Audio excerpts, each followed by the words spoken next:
विकास द्विकीर्ति को खुद बताना चाहिए। अगर योगी के प्रवक्ता बन गए हैं, भाई योगी के प्रवक्ता जिस तरह बन के बात कर रहे हो, तो उनको बताना चाहिए योगी ने कितनी नौकरियां बांटी हैं। उन्होंने गाय को सड़क पर छोड़ने के अलावा, बुलडोजर के अलावा कौन सा तीसरा काम किया, विकास द्विकीर्ति साहब को बताना चाहिए। कि सरकार के दबाव में आके नेहा सिंह राठौर एक गायिका हैं, भोजपुरी अवधी गायिका हैं, उनके पति जो इनके यहाँ जॉब करते थे टीचर, एज ए टीचर, उनको निकलवाने का भी काम इन्होंने किया विकास द्विकीर्ति ने।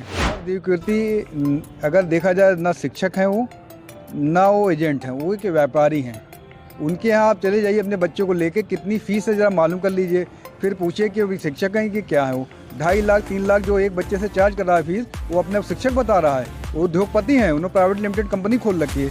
दूसरी एक और चर्चा चल रही है कि विकास द्विकीर्ति राज्यसभा जाना चाहते हैं, तो राज्यसभा जाने के लिए प्रयास करने पड़ते हैं, चापलूसी करनी पड़ती है, कई चीज़ें करनी पड़ती हैं, वही वो कर रहे हो। जाने माने शिक्षक विकास द्विकीर्ति ने एक बयान देकर पूरे देश के अंदर हलचल मचा दी है। एक यूट्यूब चैनल को इंटरव्यू देते वक्त विकास द्विकीर्ति ने कहा कि 2029 में राहुल गांधी प्रधानमंत्री बन सकते हैं, उनके पास अच्छा मौका है। इसका मतलब लोग अपने हिसाब से निकाल रहे हैं। कुछ कह रहे हैं कि 2024 में प्रधानमंत्री नरेंद्र मोदी के लिए विकास द्विकीर्ति ये कह रहे हैं कि 2024 में तो प्रधानमंत्री का कोई ऑप्शन नहीं है। और एक बयान और देते हैं विकास द्विकीर्ति इंटरव्यू के दौरान, वो कहते हैं कि उत्तर प्रदेश के मुख्यमंत्री योगी आदित्यनाथ को मैं समझता था कि वो उत्तर प्रदेश का शासन नहीं चला पाएंगे, लेकिन योगी आदित्यनाथ एक बहुत अच्छे मुख्यमंत्री बनकर उभरे हैं। अब सवाल ये उठ रहा है कि विकास द्विकीर्ति को आखिरकार 2024 में प्रधानमंत्री मोदी को दोबारा लाने की बात और मुख्यमंत्री योगी आदित्यनाथ की तारीफ करने की क्या ज़रूरत आन पड़ी। तो हमारे साथ हैं इमरोज खान जी, जिनसे हम बातचीत करेंगे कि विकास द्विकीर्ति आखिरकार ऐसा माहौल क्यों बना रहे हैं कि जिसमें 2024 के अंदर वो कहते हैं कि कोई विपक्ष वाला नेता बन ही नहीं पाएगा, कि राहुल गांधी प्रधानमंत्री नहीं बन पाएंगे, उनके लिए ऑप्शन 2029 का है। तो आपको क्या लगता है कि ये PR मैनेजमेंट है क्या? देखिए, विकास द्विकीर्ति साहब जिस तरह बात कर रहे हैं, तो ऐसा लग रहा है कि जैसे उन्होंने एक कोई एजेंडा चलाया है। भाई चुनाव होता है, चुनाव में जनता चुनती है। अगर मोदी को जनता वोट देगी तो मोदी साहब तीसरी बार PM बन जाएंगे। अब ये कहना कि विकल्प ही नहीं है, तो 130 करोड़ जनता, क्या उसमें एक आदमी योग्य नहीं जो प्रधानमंत्री बनने लायक है?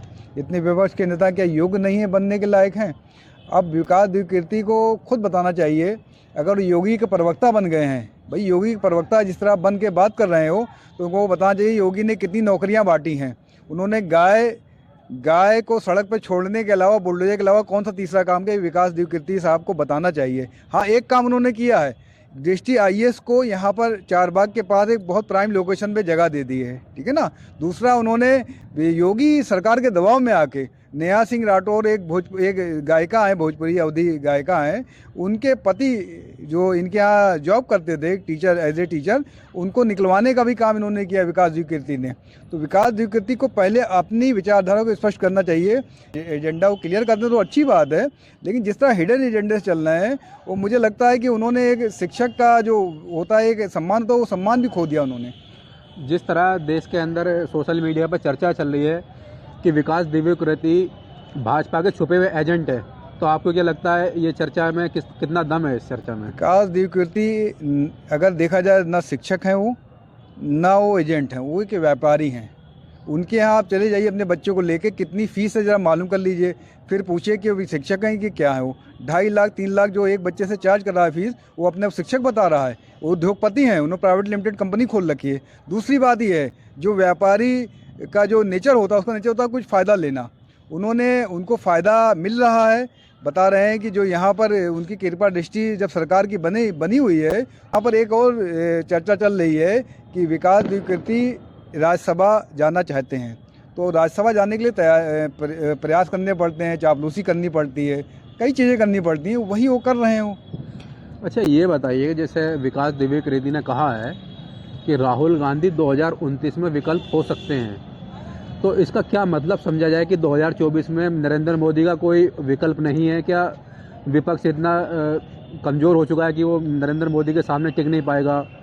या एक PR मैनेजमेंट कर रहे हैं विकास द्विकीर्ति नरेंद्र मोदी के लिए कि भाई मत लड़िए इलेक्शन की, नरेंद्र मोदी का विकल्प नहीं है?